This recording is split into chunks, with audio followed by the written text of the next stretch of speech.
Hello and welcome to Rotted Reviews, and today it's a magnificent day. What a great day it is.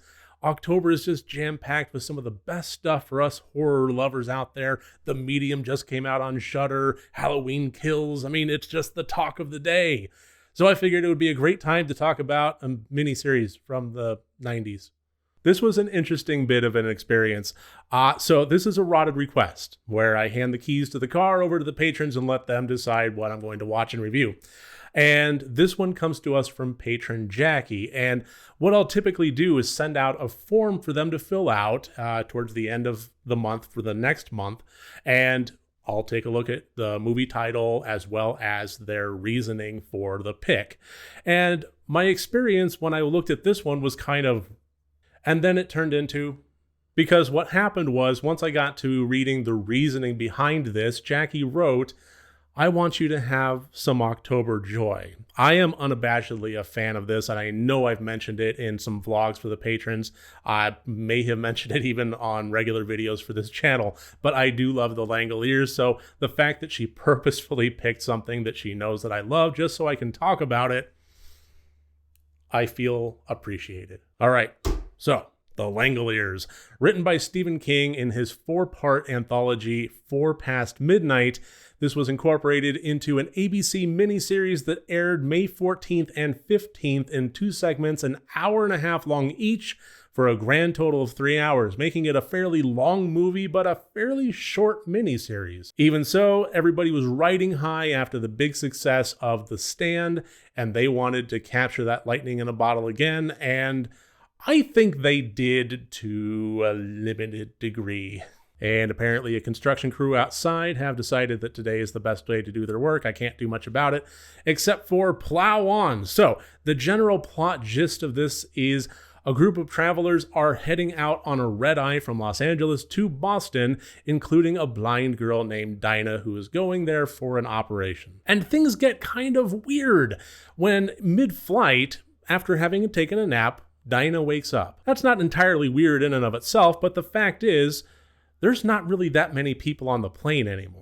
What once was a full flight is now only a handful of people that get woken up by Dinah's screams as she's trying to figure out what's going on. Her aunt has disappeared that she was traveling alongside with, and she's generally kind of freaking out, understandably so. And sitting in the seats in the place of the previous occupants is the contents of their persons. The seats are empty except for watches, purses, jewelry, very valuable things, and also some very odd things, bridge work, and even pacemakers. Fortunately, one of the people that was left behind was pilot Brian Angle, played by David Morse, who just happened to be kind of catching a ride back to Boston. And the remainder of the miniseries takes place with these group of people trying to get to know one another, trying to figure out what's going on, and generally, how far-reaching is this? Is it just confined to the plane? Is there anybody outside? If so, how many people? What's going on to society? Everything is a big mystery as they're trying to just generally solve this weird circumstance. This is honestly one of the best things that I love about horror, is the mysteries involved, the core elements of mysteries, where it asks some really great fundamental questions, when it really delivers this plotline curveball of how do these people leave the plane? What happened to them? How far-reaching is it? Why are their possessions left behind, valuables, and even stuff that was surgically implanted in them? How and why did this happen? And I gotta say that the payoff for it was not too bad. A lot of horror movies and miniseries are fantastic about asking the really great questions and really building up a decent mystery and then coming up with just kind of a flash in the pan, quick explanation that's pretty vapid as far as what actually occurred. And in this case, I think it was fleshed out enough and it was done well enough that I was pretty satisfied with it. But honestly, I kind of attribute that to Stephen King. He generally does pretty tight writing as far as that goes. His explanations for the mysteries that he sets up are often not too shabby. If I have any complaints about his writing, and I have several, it would mostly be down to his endings. Now, in actuality, it could be argued that this miniseries really didn't have a whole lot going on. It could be said that it's a bunch of people talking on a plane until the plane lands, and then it's a bunch of people talking until they get back on the plane, and then it's a bunch of people talking. I really wouldn't have a whole lot to really refute that with. But even so, I did find the nature of the characters, the mystery, and how they went about solving it to be rather compelling. A lot of the characters were pretty one-dimensional. I'm not going to deny that. A lot of them didn't have a whole lot going on. It very much felt like a made-for-TV miniseries. Let me just put it that way. The production budget was kind of so-so. The character development was kind of so-so.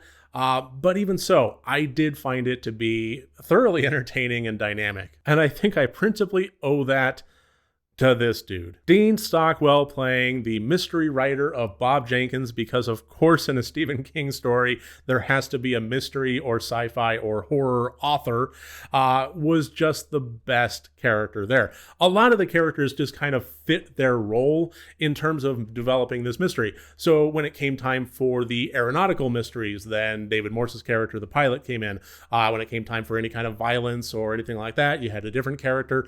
And Dean Stockwell's character of Bob was invaluable as far as sussing out what was actually occurring in the metaphysical, scientific, mysterious aspect of this. But he brought such a wonderful sense of gravitas. It's just iconic Dean Stockwell. I've loved him ever since Quantum Leap. And his character in this was fantastic. I honestly think that if anybody ever considers remaking the Langoliers, that they should do just a complete wipe of all the actors, except they should absolutely bring back Dean Stockwell. He should reprise his role. He was perfect for it. And to kind of backtrack just a little bit, speaking of the made-for-TV production budget and so forth, I don't think it's really possible to talk about the Langoliers without talking about, well, the Langoliers, the actual creatures themselves and the CG aspect of it. It has been put right up there with The Rock's portrayal as the Scorpion King in The Mummy Returns as the worst example of CG ever put to a screen. If The Mummy Returns was the worst example put to the big screen, then this would probably be the worst example to the small screen. And you know what? I can't really argue that. It is fucking terrible. And I'm not going to pretend that that didn't give the miniseries a bit of a black eye. What was a really creepy aspect of this, something that was unseen but always kind of in the background and getting closer, people could start to hear it, and then those sounds were getting louder, just this something that was happening off in the distance, but nobody really knew what it was. It was a very odd sound, and the only thing people knew was it was getting louder and closer, and that was scary as shit. And then we actually saw them. So yeah, a bit of a black eye there, but I gotta say, I don't think it really ruined the miniseries, certainly not for me. It just kind of provides a little bit of a laughable aspect when watched through the lenses of modern technology. And to be fair, even technology at the time. So before this construction in the background gets any louder, I'm going to go ahead and wrap this one up by saying thank you, Jaki, for recommending the Langoliers. If you've never seen it, I highly recommend checking it out. It's not the best thing in the world. It is a made-for-TV miniseries from the 90s, and boy, does it feel like it. But I still love it, and I still advocate for it, and I think it was a decent mystery that held up well. So take care, everybody. I look forward to seeing you on my next review. Remember, next time you want to watch a horror movie, first make sure that it's good and rotted.